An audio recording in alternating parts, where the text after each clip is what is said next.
Match is going to be Team Megashock versus MouseSports, and they have already started picks and bans. So no time for introductions, I guess. Yeah, they have been waiting for a little bit, so we can give them the benefit of the doubt. Immediately removing Ari and Kenan. I don't know how many EU games you've watched in the last couple of weeks, but Ari has been the #1 ban next to Malphite in pretty much every game and every team I've spectated and shoutcasted. And there is no surprise about that. Ari just is one of the best mid lane gankers in the entire game. And leaving her open is something that we've been seeing recently in North America, and it was relatively common, I'd say, about a month ago in Europe, but she's just so good at ganking that why leave her open? I'm liking that adjustment. And we see, look at the rest of these bans. Malphite, Twisted Fate, and Morgana. TF, not somebody you see banned out too often. Depends on the country, I think. I think US and Europe, not too often. Korea, it seems to be something that people just kind of hate or run all the time. I can see it though. Twisted Fate is that character who will always be really good unless Riot just completely decimates him, which so far they have decided not to, so he always has those annoying global ganks. And there's Karthus, like just really good global characters being banned at the last second with TF and Shen, and then here comes a really annoying global character with Karthus. By really annoying, I mean really good, of course. Yeah, really, really strong. The thing, of course, you can't do anything to avoid his damage. The longer the game goes, the better it gets, the stronger he gets, and there's no way to mitigate it because of his extremely frustrating passive. It's like you have to tank up. That is all you can do. Build a guardian angel. Like you have to plan to take damage, which most of the time, you're like, I want to dodge skill shots. I want to not get hit. You don't want to be relying on yourself going, I guess I'm just gonna get punched really hard. But we do have Sona and Maokai. Maokai, I hear, is actually super popular right now in the EU scene, both for bans and picks, just because of his really strong ganking potential. Yeah, it's just because of the guaranteed CC, that Twisted Advance, the fact that it's a targeted ability as opposed to a skill shot.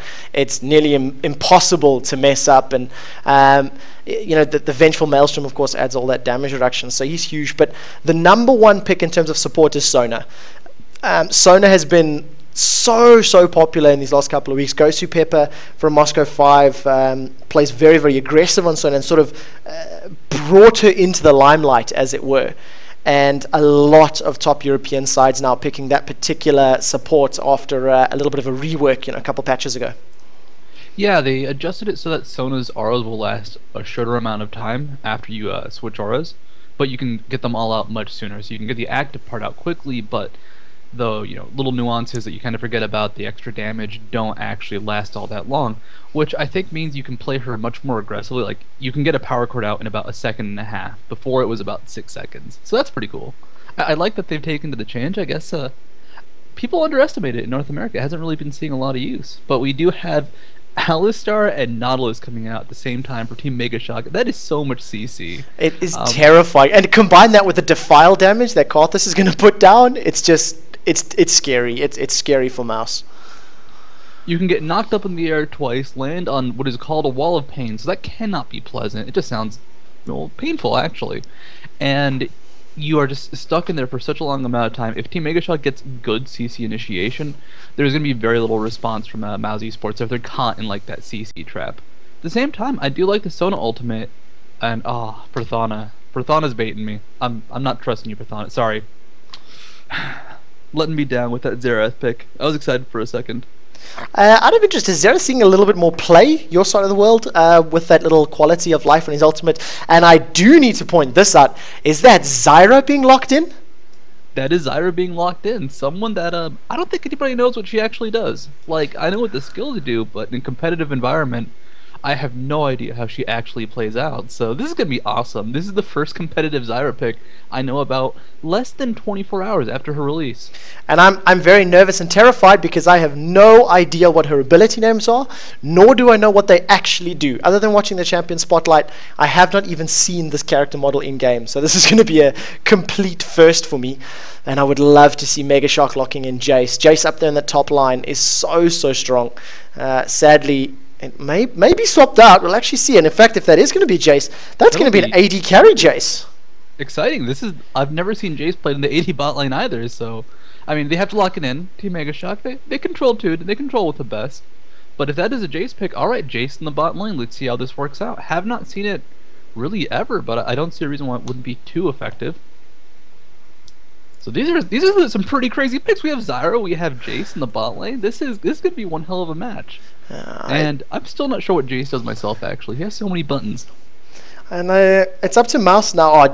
I know Jace's what they do, the abilities, but again, names. I'm letting myself down here. I need to play more games. I need to log more hours.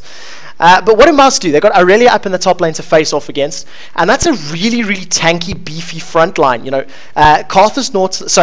Nautilus, Alistair, and Irelia to act as meat shields for Karthus and for Jace. The fact that Jace is going to have his acceleration gate that's going to give movement speed buffs and debuffs to the enemies. It's going to be difficult to get to Jace or to Karthus unless Karthus plays a suicide gameplay style. That's going to be placeholder Evelyn, by the way. That's actually going to be Yorick. So their top laner, they're going to go for someone really safe, and they're relying on the AD carry potential of Corki. They know that Corki should outscale Jace. I really want to say, I believe he does. Like, I'm not 100% positive, but they're going to rely on Yorick's ultimate to go ahead, carry them through the late game, where it's just you have to deal with double Corki trouble. That's actually a cool pick too, because all of a sudden Karthus ultimate, it can kill Corki, but at the same time he's going to come right back up and have that extra 10 seconds of damage, and 10 seconds of DPS from an AD carry is terrifying. Yeah, especially a Corki that eventually is going to get, you know, Trinity Force and Infinity Edge towards the end of the game. While we're waiting for these guys to run through their picks and bans, Studio, why don't you tell everybody exactly what the IPL Elites is about and how this works? Okay, so IPL Elites is kind of like the qualifiers you've been seeing from IPL lately. We show a lot more matches rather than just going through like a day of tournament and playing 30 games and you only see 4. So the reason we do this is so you can go ahead, see more matches. It's going to be a very long tournament in terms of just how it takes place, but it's just a normal tournament. What's cool about this, though, is that there's a cycle to it. We go through the Elites, and after the Elites we play the Challenger bracket.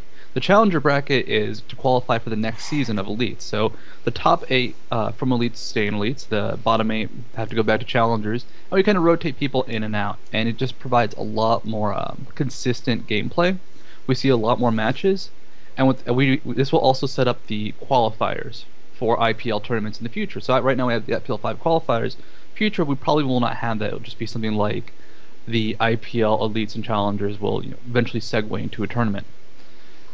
But we have a lot more matches because of the tournament format, and overall, like, we just get to see everything in depth. The teams don't have to plan to play 4 matches in a single day. They get time to research, they get time to study, they get time to bring like their A+ game instead of just their A game to every single match, which makes it really cool. It's a different style of tournament, and it really has a big influence in how teams will play. And I have just pulled up the ladder on the game screen, so everybody that's on stream can actually see that one out.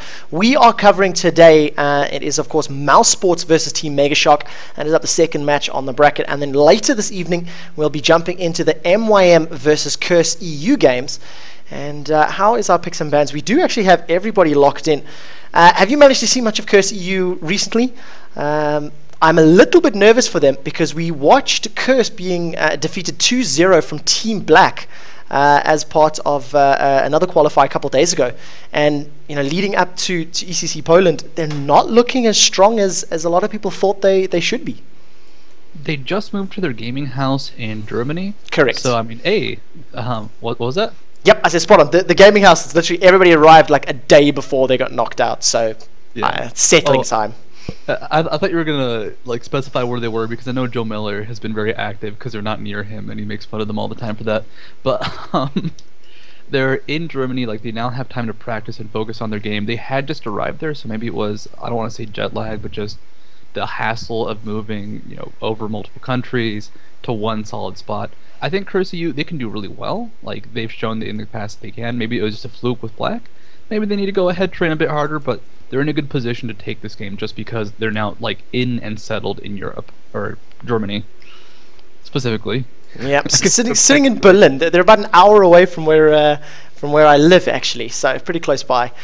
But take a look at the runes and masteries. Mr. Kautar's Karthus is rocking out a slightly unorthodox page. I think it was 17-13 offense and defense, and opting to go for the Indomitable in the defensive. So maybe going to play very aggressive in the lane and reduce some of that minion damage. And MoMA is going to on Zyra is going to be going for move speed quintessences, so not just focusing on ability power. I think just the way Zyra plays out early game, you don't really need raw AP just because you can rely on the plants for a lot of base damage. Actually, mind if I do a quick breakdown of just Zyra's skills, because I don't think a lot of people know quite what they do. Well, let's pull that champion up on screen. Take us through them. So actually, alright, hit the profile button. Let me go ahead and look at that screen too. So Deadly Bloom, her Q. You put a little plant in the location. It's very reminiscent of Cassiopeia's Q. It'll pop up and just deal some damage. If there's a seedling in it though, which is going to be from her W, you instantly put a seed down in the ground. If you cast a Q on it, it will actually grow this little plant that will start getting spines up, kind of like a Heimerdinger turret. The AI for it's pretty similar to it, and like it just does a lot of damage, and it will eventually die in 10 seconds, or I believe 3 auto attacks from a champion. Grasping Roots is a very cool skill actually. We haven't seen something like this in a while. It's a line root, so it will go in an AoE straight out of Zyra, and it will root anybody it hits. So there is no it's not a binding where it's one long CC. It's a short CC across a lot of people. If you hit a seedling, then it will grow into a plant that will also shoot spines, but it will also slow an auto attack. So it's hard to actually set that up, but when you do, you get more payoff. Her ultimate, Stranglethorns, it's kind of like a more delayed Orianna ultimate. It will go on the ground, deal damage as the roots spread out. Then it will knock people up in the air after 2 seconds. And then her passive is kind of like a Kog'Maw passive. When she dies, after 2 seconds, she shoots out this big old true damage spine. And that's a basic rundown. It looks interesting. Have you actually seen Zyra in-game at all in terms of the damage of those little plant root tower things and whatnot? I've only seen it in terms of a practice game, so it's very effective against Luxbot. I can tell you that right now. So if we see a Luxbot being played, then obviously we should be good. But the game screen is loading up. In studio, I always have to comment on the skins. I think Megashock have got this one as far as the skin war is concerned. I get the corner bug a lot, but all I see right now is Grim Reaper Karthus, and more importantly, Longhorn Alistar. I love that hat. That is an amazing hat. That is the highest tier hat in the game. Putting that out there. And of course, Full Metal Jace. I think he's borrowed from another, is it a Nintendo license, if I recall correctly? But anyways, loading screen is up. This is going to be a best of 3, ladies and gentlemen. And it is single elimination. So whichever team loses today will not qualify for IPL Elites, be part of the top 8, be part of that rolling top 8 cycle. They are actually going to be knocked down, and they'll need to fight their way back up through the IPL challenges. So I wonder if anybody can give us some predictions on chat. Who do you think is actually going to pick this one up? Team compositions look pretty good from both sides, but I just wonder if that beefy front line of Megashock might be strong enough to carry them through this game. Honestly, I mean, we have Jace as the AD carry, Zyra as anything right now. I don't know. I do not know who can really carry this game. Also, both Mouse and Team Megashock, very strong teams. Mouse and actually TMSK, not really known that much out of Europe lately. Yeah, Mouse is sort of a somewhat of a new lineup. The players are all very recognized. Momo, Candy Panda, Dax, Bathona, they're all recognized names. And Megashock, they've been doing well. They've climbed up the ladder. They've defeated a lot of big names in recent weeks. And definitely a team to watch out for. Now, it looks like Team Megashock, they could be preparing for an invade or just trying to defend themselves. Karthus in the mid lane provides vision to one entrance. Aurelia and Alistar provide vision from the other entrance, so they should be really safe here. While it looks like Mouse is just waiting in a bush just for that hopeful chance that Team Megashock walks right in there. Looks like it will not be happening though. So, some aggression trying to come out from from Mouse, and some defense coming out from Team Megashock. Kind of balances each other out actually. Yeah. And it looks like Batman's going to be able to go ahead and take golems. So Dedrin is now moving into his Wraith camp, throwing one of those little happy camper faces into the Wraiths. And that's just going to help them out once they actually respawn. Second cooldown is available in just a brief second, so almost picture perfect in terms of that little Wraith camp clearance. And I wonder, hard CC or Nautilus, hard CC or Maokai, what do you prefer, Vengeful Maelstrom or Depth Charge once we get to the mid and late game? Depth Charge, just because It's AoE and guaranteed to land. I hate Death Charge. It is the worst thing in the world to see that skill just coming towards you and you're like, I cannot do anything to avoid this. It looks like we have Goat starting on red buff too, so he's going to be about level 3 when he decides to go for a gank, and he'll have all of his skills are providing for some just really effective ganks and can just go top lane and completely annihilate Yorick. Just no escape for it. But Yorick, he can survive being ganked. If he gets ganked, it doesn't really matter. He'll still have his ultimate. He'll still be good, you know. Still be Yorick. That top lane, we do already have a pause actually at the moment, so let's see what's happening here. In terms of Aurelia versus Yorick, I've seen, you know, Yorick's doing well against Aurelia's, and I've seen Aurelia's doing well against Yorick's. Is there sort of a clear winner in terms of the champion versus champion matchup, or does it really just come down to itemization and ganks?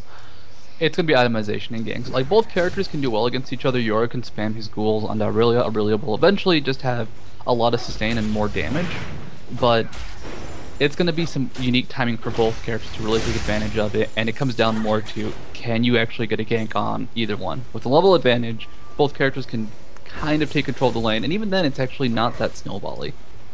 It's a very odd lane. Any Yorick lane is going to be kind of weird because Yorick is almost guaranteed to have like a safe option of just sitting back and ghoul farming. But hopefully we see a decent amount of action up there, which Nautilus is going to be heading towards that area right now. This could be the first gank of the entire European tournament, I believe. Do you see, there goes Mopo, he's dashed forward, Equilibrium Strike is going to slow Prathana, flash forward, auto attack does not actually hit, it gets cancelled, Dredge Line is going to miss, and Goats unfortunately needs to fall back. But it looked as though that auto attack animation, on the bottom lane, a Pulverize is going to knock out both Dax and Candy Panda. Batman's going to move forward with that hammer, dash all the way forward. He's got the Shock Blast now prime, auto attack up, that's going to reduce the resistances. A little bit of split focus from Batman, lands an auto attack onto Sona, and then we Q onto Corki. So damage all around and lots of action in the first few minutes of the game. Unfortunately, none of the action really in favor of Megashock. Almumpo not really doing anything, but Goats is back in the top lane. They do land the stun this time. You can't flash out of this, Prathana. He's going to carry on. Dredgeline is going to land. Ignite is out. First Blood goes to Nautilus, in fact, and Almumpo dropped to 11 hit points. 11 hit points, manages to survive. In the middle lane, we do see even more pressure. The Twisted Advance, Arcane Smash. Mama and Dedrin should be able to pick up a fairly easy kill. One last auto attack. And that picks that one up. So even 1-1 in terms of kill score. And I just heard a little bit of a muffled studio there in the background. Oh, can you still hear me? Yes, there we go. That's a bit better. Okay. Weird. So that bot lane engagement, by the way, I think they just expected it to go better with Batman having landed his... Ooh, I do not want to know what it is called. The nuke he launches out in ranged form. Shock Blast! Shock Blast. So Shock Blast through Acceleration Gate, it's an immense amount of damage just because Acceleration Gate will amplify the damage from Shock Blast. And unfortunately, they didn't land it, but still went in after that. So they were missing a lot of their damage. Jace has a really long cooldowns early on in the game, actually. And Candy Panda just kind of, poked him down. Like, that was really bad for Batman and Steve. That is an awesome name combination, but they did not get what they need to get done. And now Candy Panda and Dax are just taking control of this lane with their really strong poke. Now, once Batman gets a little bit more attack damage and manages to get a few more ranks into that Shock Blast, it does hit very hard. We do see a little bit more pressure up in this top lane. Prathana tosses out those ghouls, tries to get away. A couple of auto attacks on the Equilibrium Strike. It's just going to slow him, though. And he does manage to get away. In the middle lane, Kaltard going down once again. So Mouse with some very, very strong ganks right now in that middle lane. And I don't know if Karthus is going to be able to survive his laning. Karthus is generally considered a safe laner, but maybe he'll start falling behind against Syra. Oh, Daedrian is in the top lane though. He's caught up by Goats, trying to walk away. They get the rune to Mufo, should be able to escape this and walk right on out of there. Yeah, it does manage to escape, so not too bad. A couple of flashes blown though, so Summoner spells down at the very least. And I like what I'm seeing, a huge amount of aggression from both teams. But that single kill and 500 gold is all that separates both of these squads. I have to say, this is the reason American teams ban out Nautilus and Alistar and Maokai, because they're just so good at ganking. Oh, Batman in the bot lane looks like he's going to get caught out. Yeah, Grasping Roots just gets dodged, so really lucky of Batman. If he'd been caught by the little mini snare, that plus a Phosphorus Bomb and maybe the Power Chord from Sona could have been enough. we could have seen the ultimate come down, the first Zyra ultimate in competitive play. Quick shot. Fortunately, it's not the case. And Moma, I think he can just pressure and push in counter right now. Take a look at this top lane now. Almupo and Prathana both bashing head to head. Both of them very, very low on mana. But a low mana Irelia is a little bit more frightening than a low mana Yorick. He's just waiting for the next ghoul he can cast, and then Almupo just kind of sustaining through his auto attacks. This is what happens at the matchup. Both characters will just run out of mana eventually. Equilibrium Strike, not even going to be a Transcendent Blades plus Ignite is going to go down. Almupo down to 68 hit points before he manages to get away with his life, but a very dull kill to watch. Anticlimactic. A couple of Transcendent Blades at range and Ignite is all that was required. Yeah, I have to say, it's just kind of like, well, she's just going to press her Transcendent Blades and Yorick couldn't do anything. Oh, Batman caught out right now. Kenny Panda does get knocked back by Steve. He needs to get out of there, though. Yeah, slows are going down. Carries on landing those auto attacks. There goes the acceleration gate, but Steve flashed over it, so he didn't actually get that movement speed buff, unfortunately. And it ends up costing him a summoner spell from maybe a little bit of lack of communication between the two players. Also, it seems like I was behind by 3 seconds for some reason. How odd. How odd. In the middle lane, we do see those tangling roots going out. Mama is a level ahead of Kautar'd, in fact. So that's quite interesting. How does that actually play out in terms of CS? 56 on Mama's Zyra. It's a 58 on Karthus. So I didn't see any additional experience runes. Oh, there we go. Kautar'd's only 1 creep away. So that's why. Excuse me. Karthus also did die twice to Zyra, so Moma does have the experience advantage from the kills, and she roamed bottom, which is why it's actually not a bigger difference, and the CS is actually fairly equal, and actually in favor of Karthus. So the roaming did not pay off, but Zyra is in a good spot. This could just be an aggressive ganker style mid. She does have that good route into an ultimate that will knock up, so it's a lot of CC. She just has to land that initial route, which Yorick and Sona will be able to help set up actually with their slows and respective CC on Sona. And we do see a bit more aggression up in the top lane. Almupo uses that Blade Surge and Equilibrium Strike to close the distance on Prathana, but he just stands there, tanks it, throws out a couple of ghouls, and ends up coming out the better of that trade. But score is completely even, gold is completely even. 8 minutes in, it's been a very exciting game, and my game client appears to have just locked up. Sorry about that. There we go. I am back. It was a small bit of lag there, but we are back. I'm glad to have you back, Quick Shot. So, lane's kind of got passive. We haven't seen Maokai or Nautilus go for too aggressive a gank lately. I guess the last gank Nautilus did do, he wasn't even needed because I really just kind of got the kill on our own. So we do actually have Nautilus in the mid lane, trying to look for an opening. Is something actually going to come up? He does get spotted by the ward. Sorry, that's in fact his ward. But Mama does know about it. Eats a wall of pain. There goes the depth charge. Is going to get knocked up, but nobody else is going to be able to follow up. They're a little too far away to be able to gank. Unfortunately, just like both CCs being used to catch Zyra out of position, the flash on its own was just enough to get out of that situation. Bot lane actually action going down. The ult is out from Sona. Sona does get ignited down to 200 hit points as she manages to get away though. Will it be enough? Will it be enough? Ah! I didn't even see the Requiem. Down to 50 hit points, so Sona's going to be able to get away with her life at the very least.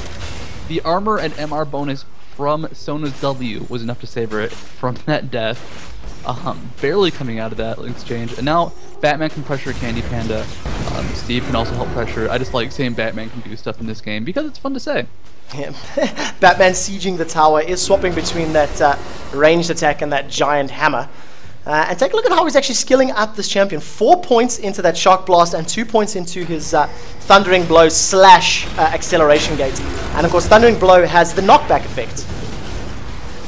The ceilings are out from Momo. They're going to try and stop this, and I do not know how we'll go. They don't have Sona for her ultimate. All going to turn some aggression down. Is going to swap her. Uses that Q to close the gap. Mama is going to go down in the background. Dragon has been picked up by Team Megashock, and Steve is very, very low. Batman is on the retreat. He's going to land a couple of auto attacks. The acceleration goes out.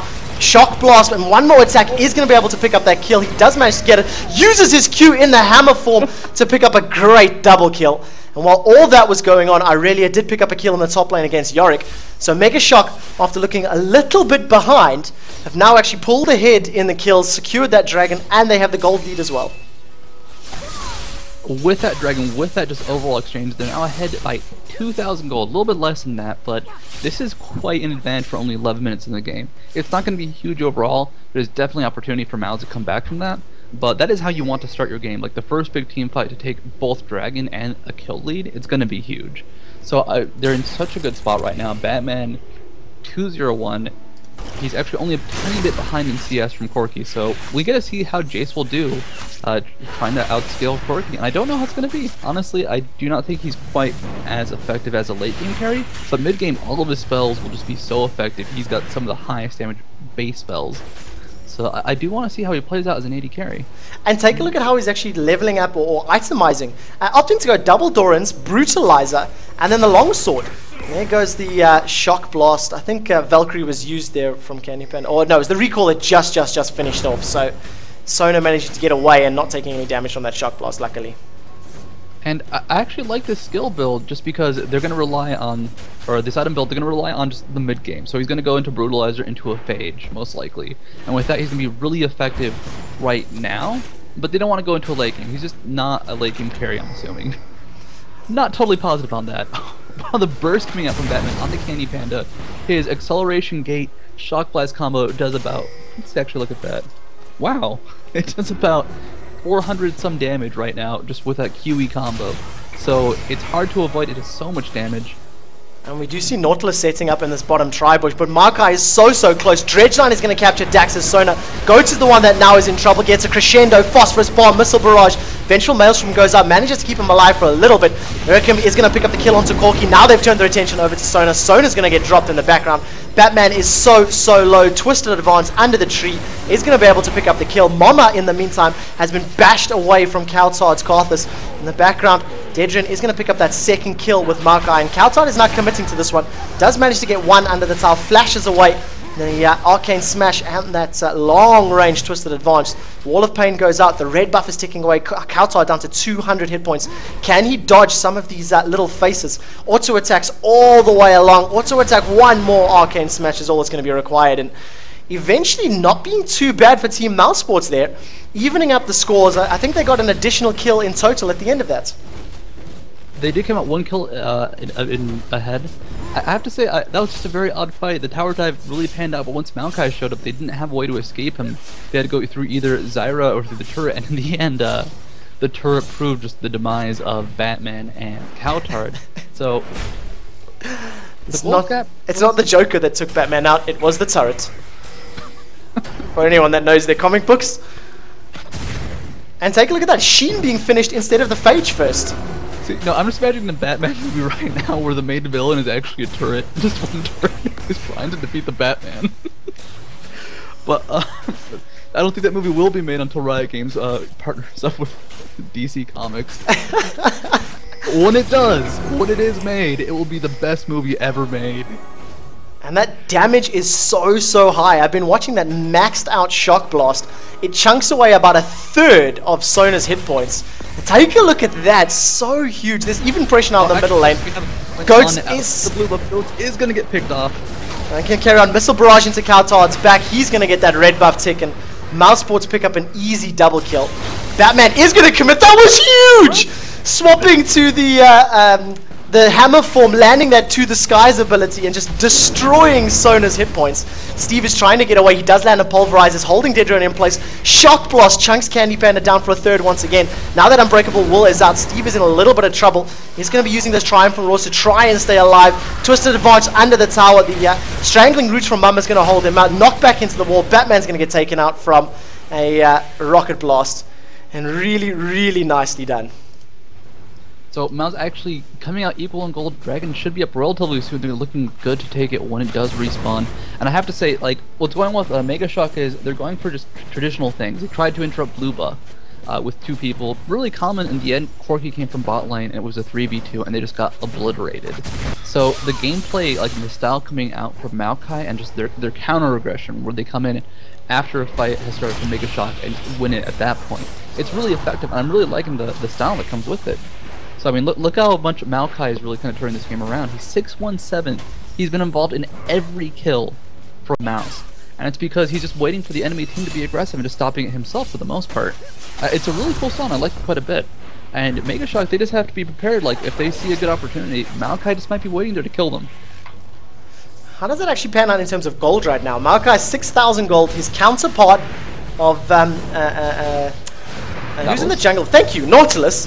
4,000 gold. You know, at 16 minutes, that is huge. But another thing that's very interesting, 16 minutes into the game and 23 kills on the board. This has been non-stop aggression from both sides. And Team Megashock have come off worse for wear when they've been a little bit overly aggressive. And it looks like we have a DC right now, so Batman's also using the bat toilets. This will be a very short wait, I'm hoping. Yeah, with a little bit of luck. And Megashock setting up for Dragon again. It looks like I actually cannot see if it's respawned yet, so I'm gonna frown at that. But Maokai not even close to it, so Megashock should be able to pick this up pretty easily. So I'm actually wondering about the late game in this composition, because Karthus, amazing late game, one of the best late game characters, you know, in the game. Corki, one of the best AD carries in the game, and how does that balance out? Because they have Jace and they have Zyra. Zyra, I don't know how she'll be late game. I don't think she's super effective, but I don't actually know, so I might be wrong with that. And then Jace, just with the way he's building, he's not going for a late game style. It's more like an Urgot build where you really want to be effective in the mid game. The scary thing about that as well, if you look at the Mouse lineup, if Zyra doesn't deal a lot of damage and Corki goes down, there's no one else to clean house. You know, you've got Karthus that deals a lot of damage, Irelia that deals a lot of damage, Jace that will eventually start to fall off, but for the better part of the next 20 or so minutes is going to deal a lot of damage. And even Nautilus, if he's, you know, left alone, can even pick up some kills with that Titan's Wrath and, you know, all of the CC that he's got. So, you know, is this sort of an all or nothing, rely on Corki for DPS? They do have a team designed to do it though, so they have the Sona to protect them with their ultimate, they have the ultimate from Yorick to help out with that. So I do like their composition. Irelia actually might be cut out of position here, gonna walk into Prathana, but Vidran's right behind him. Well, we'll see if the Sachin goes down. He's put a lot of damage onto Prathana. He's gonna think about diving for that kill, and if Prathana had not been there, if Dedran had not been there, Almupo could probably have been able to pick up that kill with his Phage and Zeal on hand right now. A very skillful Phage proc would have just led to the demise right there of Prathana. I've gotta say, right now, Almupo is pretty terrifying. 2-0-1 in lane at 138 CS, way above Yorick. So Yorick, he might be able to do okay just, you know, defending against his turret. But we saw the damage that Prathana or Almupo can put out, and that's terrifying when Irelia is going to be in such a dominant position. Now, just take a look in the middle lane at those little seedlings of Zyra. What are they actually even called? A rampant growth plant. The playstyle is somewhat like Heimerdinger, in fact. You know, relying on those turrets, relying on positioning of those skills to really be able to deal your DPS, because without them, she doesn't really have a lot of direct damage herself. Her AP ratios are fairly low compared to most AP carries, and she doesn't have a fourth skill that deals damage because seedlings will be that fourth skill. So you have to rely on the the plants she will grow out. Like, it will be effective, you just have to know how to use it. And that's going to be the question. Does MoMA actually know how to use the plants? Because frankly, it's kind of on positioning them, because you have to land your skill shots on something you do place, but it's not what you expect. It's not common. It's like trying to hit an Ezreal Essence Flux, where you want to hit everybody in the game. Yeah, it's very true. We do see Dedran was camping out on this bottom lane for a little bit, camping in the grass, but opted to fall back. Almupo now has some assistance from Goats up in this top lane. Ignite is not available, but are we going to see a tower dive? There goes the Equilibrium Strike. Depth Charge goes out. Dredge line into that staggering blow. The Ghost of Prathana goes up. He's just going to use that to farm out the wave, and a very, very easy kill for Irelia and Nautilus. When a Yorick Ghost like is in that situation where he just has to keep farming outside a turret as it dies, that's just the saddest Yorick Ghost, because he can do nothing. I really like the play coming out though from Team Megashock in terms of just buffing up Irelia. Irelia now, she's gonna be dominant. She's gonna have her Infinity Edge very soon, and if they go for like that mid game pressure, she's just gonna be awesome. Yorick's gonna kind of fall off when his ultimate isn't doing the high levels of damage. I believe right now it's only at 75%, only at 60% damage, so it's not quite at the level you want to be at. Corki's not going to have that many items at this point. Megashock, they need to go for a mid-game push, and if they do it, it will be incredibly effective. But I don't know if timings are all that common right now in the League of Legends scene. And we do see now Dedrin is coming into this bottom lane, but he doesn't know that both Prathana and Almupa are close by. Long-range twisted advance, Blade Surge, look at that headbutt. He'll knock him all the way backwards. Dedrin's going to be the first one to fall. Now they're turning their attention over to Candy Panda and Dax. The Requiem melting the hit points so high. Acceleration Gate into that Shock Blast is going to get Candy Panda low enough for a Blade Surge to be able to pick up the kill. Equilibrium Strike looks like it's going to be available. A very nice dredge line from Goats. Team Megashock pick up 3 very quick kills. And now turn their attentions to this tower. So, I have to say, that was the coolest Blade Surge. He Blade Surged to Candy Panda, that got the kill, and that reset the cooldown on Blade Surge, so Dax was immediately in danger. I like what they're doing with Acceleration Gate. I've seen this before, but you can use Acceleration Gate as either an initiator and kind of follow-up. He used it mid-fight just to keep that chase. And eventually, once they get into the big 5v5s, Batman can place down Acceleration Gate, and Goats and Steve are just going to have the easiest time in the world initiating. Dedrin goes in. I think that might have been a mistake, though. It looks like he has to get on out of there. It does seem to be safe, maybe? He's going to flash away, trying to get away. Almupa has now turned his attention back. Valkyrie into Ignite is now down on Aurelia. Mama is coming in from the side, is thinking about getting the ultimate up. The Shock Blast actually manages to miss everybody. And that looked like a ghost of Maokai. So Yorick opting to use that Omen of Death on Maokai just to try and get that crowd control up, just to try and get somebody that can lock someone in place to secure a few more kills. But very good play from Team Megashock. 2 towers, 3 kills, and they escape unharmed. Batman just poking down Dax through the wall. How rude, Batman. Batman, you are not a pleasant superhero in terms of being kind like that. So, Megashock up 5,000 gold, only 1 kill behind, but they're going to lose a turret. It's a good chance for Mouse to kind of catch up a tiny bit. Overall, though, this is a great situation for Megashock. They initiated, they got 3 kills, and in their follow-up fight for Mouse, they still escaped, didn't lose a thing except that turret. And that's the first turret that MouseSports have now picked up on the map as well. You know, every single one of their outer turrets is down, and the inner turret on the bottom lane. Team Megashock are about to be very happy about where they are right now. So yeah, 4,000 gold lead, and they have the characters who right now, this is their time to shine. And they're doing it, they're going across the map, they're going for objectives now. It's not just about going for laning and farm, they don't need it. The dredge line barely missing Moma. Oh my god, the Shock Blast does not, takes her down to 1/3 HP. It just hits for so much damage. Yeah, what's it actually scaling up to now that we've got both of the abilities to max? So, Shock Blast is currently hitting for, is that 400 damage at base, and goes up by 40% if it goes through Acceleration Gate. So, 560. Huge numbers. A lot of damage going down. Stranglethorns actually manages to knock up a whole bunch of people. Twisted Advance goes down to Nautilus. Not sure that was the smartest of additions. A nice pulverize from Steve knocks up 3 members of MouseSports, but MouseSports are the first ones to lose a member. Yorick goes down. He is immediately followed up by Karthus. Requiem is available and starts to get channeled. Goats and Batman are trying to get away. The Goat is going to go down, and the Batmobile is too fast for MouseSports to catch up, so he's made it back. But that's 3 members of Team Megashock down from a very good engagement from Zyra's Stranglethorns onto Megashock in that middle lane. Actually, it's not over yet. Alfonso going so low, he might be able to walk out of there. Candy Panda does go down. Dedrin, will the tower finish you up? Oh.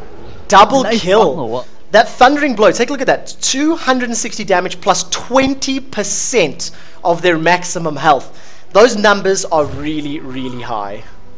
And if he wants to really maximize his damage, he can use an auto attack right before it, and then immediately use that skill to reset his auto attack.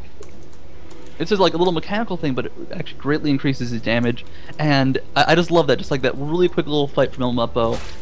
And Batman making that fight, I believe, even in the end. So it was 3 for 3 with those 2 deaths. So MouseSports just not able to take advantage of it. The damage from El Muppo and Batman just it's just so high right now. It's going to be really hard to deal with if they don't die. Dragon has respawned though, and looks like Team Megashock's headed right towards it. They do have people who are up. They see Momo in the top lane. This is going to be easy for them to take. Unless they get Smite Stolen, which is not going to happen at this point. Extra 1,000 gold.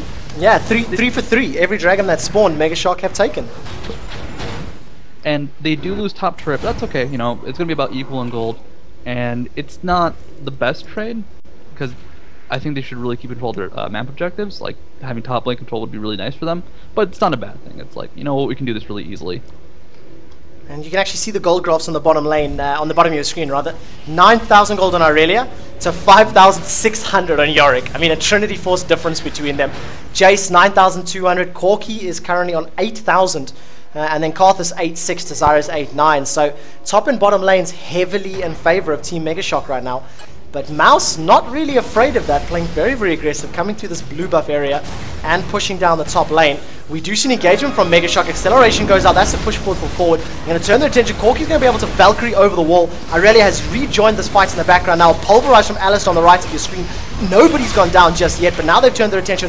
Prathana may be the first to fall. Dedrian goes back in with that Twisted Advance. And in actual fact, Corki's going to be the first one to fall for MouseSports. Guardian Angel gets proc from Irelia. All of that extra gold goes into that survivability. Shirley's Reverie drop, but Flash into Blade Surge, into a dredge line that looked like it went through the wall. And Irelia picks up yet another kill. They maintain that 4,000 gold lead, 1-for-2 trade. But it was a bit sloppy from Team Megashock. You know, they dove in as 5, but almost lost Irelia very early on. If it wasn't for that Guardian's Angel, she wouldn't have been able to bring herself back into it. It's a very odd fight because it was very spread out and didn't really take advantage of Karthus, so taking person so much. Also, there was a Sona Ghost. Sona Ghost. That's super effective, especially after Crescendo had already been blown at the beginning of the fight. So like both teams kind of a bit sloppy there. I know it's only morning here, but gamers do tend to sleep in late, so maybe they both just woke up. Very odd play overall though. It was in favor of Megashock just because of the item advantage, but neither team really took a dominant position. I think they didn't know how to engage that jungle fight. Megashock needs to use their AoE as much as possible. At the same time, Mouse also has an option, so I think both teams are like, they have good AoE spread out, which really, neither team's actually that good at like these single target fights. Yeah, they really need everybody to get in and work together as a cohesive unit to be able to actually pick things up. But we mentioned it earlier, as soon as Corki goes down, the rest of MouseSports can't really do a whole lot. And we see 2 Trinity forces on the side of Team Megashock, so we know Free could be happy about that. When I did the Green Clutch event for Riot, I tried to get Freak to say tons of damage. I think he actually said metric tons of damage in the end. I love Freak jokes though. This Baron is going down really low though, already down to 3,000 HP. It's gonna die pretty much now. Baron is gonna go down. That does go to Megashock, very nicely done. Strangle Thorns was actually used by Mama, but unfortunately no crowd control, didn't knock anybody up in time to actually steal away that particular Baron buff. And I'm actually kind of liking the Strangle Thorn. So it comes out, it's a big AoE, but it's got a long delay. Actually, Kingdom Candy does get CC'd. Dedrian is in the fight. And they are going to turn that around. Dax and Dedrian are going so low. Both Sona and Maokai go down to the Defile AoE damage of Karthus. A nice Strangle Thorns, or a nice snare there, sorry, is going to hold him in place. Batman is going to be using that acceleration gate. The Ghost of Corki has now been out, but the Requiem is actually going to kill the real one. And that ends up being a 2-for-1 exchange. Make that a 3-for-1. The Ghost of Corki is going to go down very shortly. He's doing the best he can with those 10 seconds. Valkyrie forward. The Ghost is going to go down. And Megashock with another very, very strong engagement. I don't think MouseSports have the champion composition to win one of these big team fights. They need to make the game last a whole lot longer. Unfortunately, what they did there was they saw that Team Megashock was low, and they're like, alright, they're low, let's just push a tower while they're low on healing. We can get something out of this. They did get Baron, we'll get at least a turret. Unfortunately, they weren't that low. It's something that I've seen happen before. It's like, we think we can do this because it should work out, but just Megashock taking advantage of the situation. Despite missing some HP, their damage is just too high, and when they initiate on their terms with Nautilus and Alistar, my god, that is a deadly combination. And I really, really like the selection there for Quicksilver Sash on Jace. He's had it for a little while, but you know the snare, you've got 2 snares from Zyra. You've got the root, you've got the crescendo. So being able to get out of some of that hard CC, it's a very, very smart move. I mean, actually, I really like the Jace build from Batman. So you can't build traditional AD carry. He just doesn't quite have the range or the defensive stats and defensive abilities of someone like Corki, like no Valkyrie equivalent. So he has a QSS, he has a Triforce, he actually has a Ninja Tabby, so he expects to take damage, which I like about this build. It just means they have to rely on... Oh, actually, Karthus does get rooted, taken very low, actually, down to half HP. They have to rely on his abilities and just him being in the fray, taking hits. And I do like the build quite a bit. I'm just going to see them sieging, and I'm very worried about this long-range poke. We've seen poke compositions in League of Legends doing really, really well in the past. And look at the damage on that shock blast. It's just so strong, and he's going to be able to do that all day long. Baron Buff is just going to keep his regen up, and a little bit of counter warding there. Nobody's going to poke into it just yet. Acceleration goes out, and again, Candy Panda just cannot take that sustained damage. They're like AoE Nidalee spears. That is terrifying. That is the best description of that shock blast I have seen. And he's just going to be able to sit all the way back, and he's got, Irelia, Nautilus, and Alistair to keep him safe, keep him in the background, and if anybody does commit, he's just going to sit there all day long. We do see a fair amount of armor coming out from MouseSports though, and rightfully so, because it's very, very strong Jace. The problem is there's also that very strong Karthus, so Counter does get rid of, he's getting a lot of poke damage in response. Muppo just tries to scare them off, is successful in doing so. They're not too effective at actually pushing down this turret, and the Sona sustains are really quite effective. And you said that's, what is the name of her E again? It is the Grasping Roots. That is when they throw up those small vines, knocking everybody up. Mama chucking out, or taking another shock blast to the face. Gonna go out, see this the little plants acting as ranged initiator is gonna slow Steve down. I think the Team Megashock have the ability to tower dive, and Baron Buff is out. There goes the wall of pain from Karthus. Depth charges up. Mama is immediately onto Zyra in the background. She's been deleted from the fight. Kaltod's going to be the first member of Team Megashock to go down, but he is going to be able to get this Requiem out. Requiem will destroy Corki's hit point totals. Now they've turned their attention down to Jace. This is a pretty good fight for Mouse thus far. Karthus and Jace are down, but Irelia and Nautilus are just too tanky and deal too much damage. Guardian's Angel was back up for Almopo, luckily. So he's now turned his attention over to Yorick, who's doing very, very badly in the laning phase, but he seems to have pulled himself back in this mid to late game. One more Equilibrium Strike, 600 gold for Prathana. And that fight actually went pretty well for Mouse, trading evenly when they're this far behind. It's going to give them that bonus gold, it's going to give them the ability to pick up a few more items, and potentially swing some things around in their favor. Goat's actually being afraid of Maokai flashing over that wall. It would have been Maokai and Prathana, so it would have been Maokai and York on his tail right there. I do love the navigation he took. Like, you could tell immediately, alright, I'm doing the flash now, when he turned and went straight towards that wall. Just unfortunately, they tried to fight underneath the turret. I guess he just didn't have it. Moma immediately flashed away when the depth charge was landed on him, and that could have actually been a good chance for Megashock just to back off and abuse the fact Flash was down later. But when they went for that chase, El Muppo was immediately surrounded by enemies. They had to go through the turret, they had to go through a lot to get to Zyra, to get to Candy Panda, and just did not work out in the end. So Mouse, they're still in this. They still have a 5,000 gold difference, quite a bit. But that's going to mean less and less as this game goes on, and frankly, they do have a traditional AD carry and York to back them up, so they have a better composition overall just for winning late game. Talking about that now, in terms of composition, the slightly more traditional, the fact that they're going to have, 2 Corkis with that Omen of Death, as long as Sona doesn't get the Omen of Death again. But the tankiness that you're going to have from the Quicksilver Sash, the Trinity Force Jace, and he is fairly tanky when he swaps between those forms, gets additional resistances and whatnot.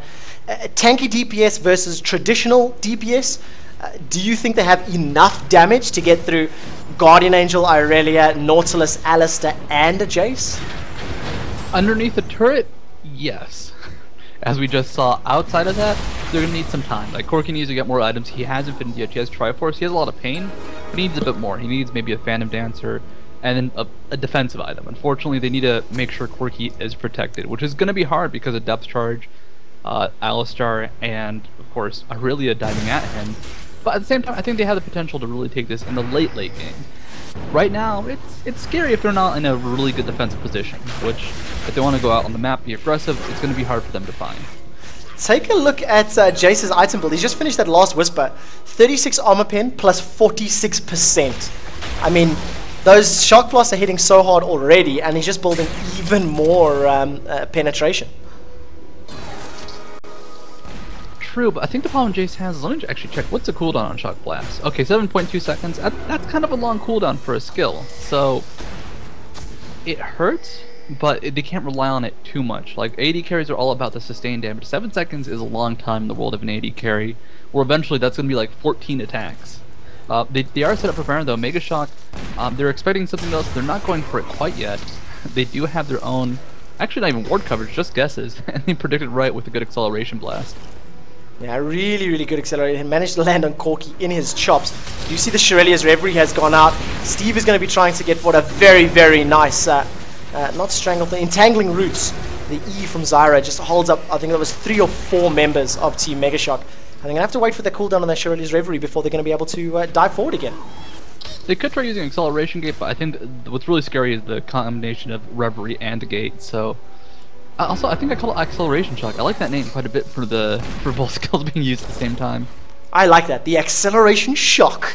And we do see this little bit of an engagement. Dedrin is tossing out those little saplings, trying to find out where they are, trying to find a target. And MouseSports, they know they can't really win a big team engagement, so they're falling back, playing a little bit defensively, and you can't blame them. They're strong, but they need that tower, or they need to pick the fight they can't afford to get engaged upon.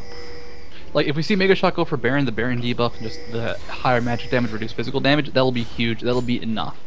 But they need that little oomph, or a really good catch, like, they need the perfect fight. And, like, they're just looking for it, they're fishing for it. One out of position Jace, one out of position anybody on either team could completely change this game. Oh, Megashock could be going for it now. You see Baron has been started. You can see the health bar on the bottom left of your screen there. It's going pretty low. Ward placement goes out 4,000 hit points. Long range Grokka across 2,000 hit points. A very nice Stranglethorns. Look at the damage across Team Megashock. If Mouse can carry this on, this could fight very, very well for them. They've not managed to pick up any kills, and now they've been split. Sona, in fact, is going to be the first one to fall. Mama is going to go down. And look at the damage from that once Team Megashock actually turned their attention onto a specific champion. They have managed to take out Jace, Irelia, Karthus, and Alistair.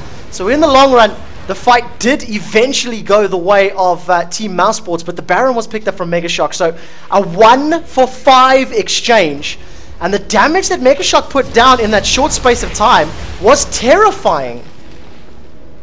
They could not kill Candy Panty in the end. Kautar did not use his ultimate, which is kind of surprising. They would actually stop this push by a bit, but unfortunately, just with the effectiveness of Candy Panda as an AD carry, they can't really compare damage. He just hurts too much.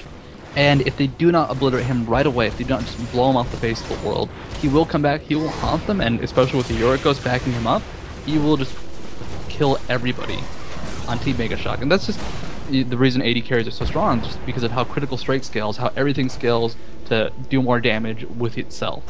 Unfortunately, Jace right now with just a Triforce and Last Whisper, it's all kind of normal how it scales, and they cannot let Candy Panda stay alive. If they do, they will not win any engagements. The inhibitor is down now. There is no Baron buff on anybody in the game. Mouse, they still need good positioning, but with that inhibitor down, they just have total map control right now, because they need to defend against those waves, and the jungle, the outer turrets, is going to be very easy for Mouse to pressure those now.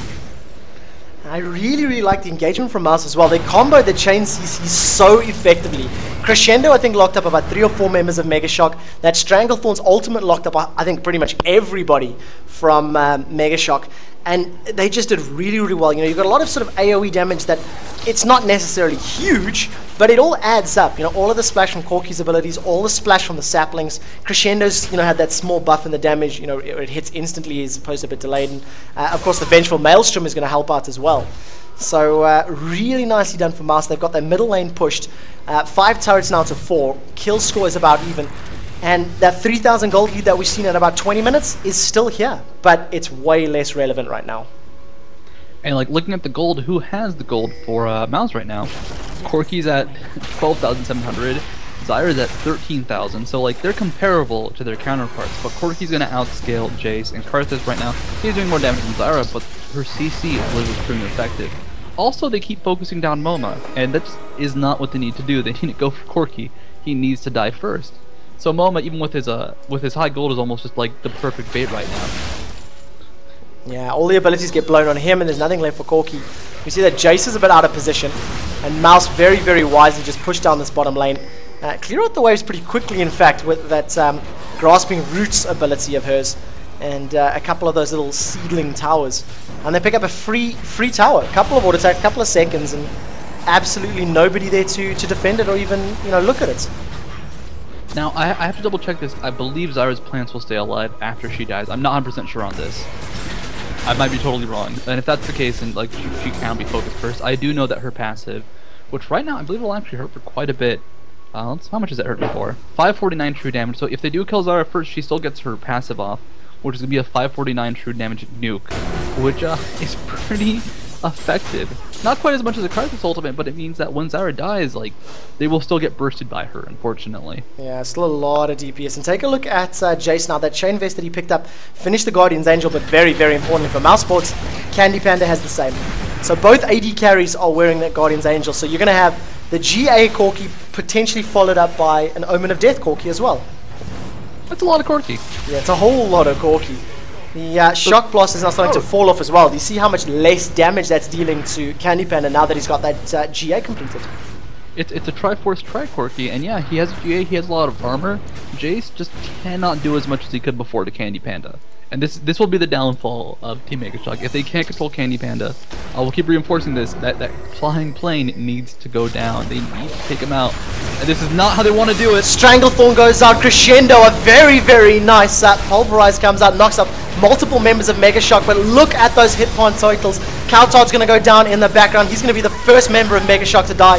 They have destroyed the plant though, so Zyra is going to fall in the background, as has Jace, but he should come back with that Guardian Angel. In fact, he's been taken down already. Now Irelia is the next target to fall.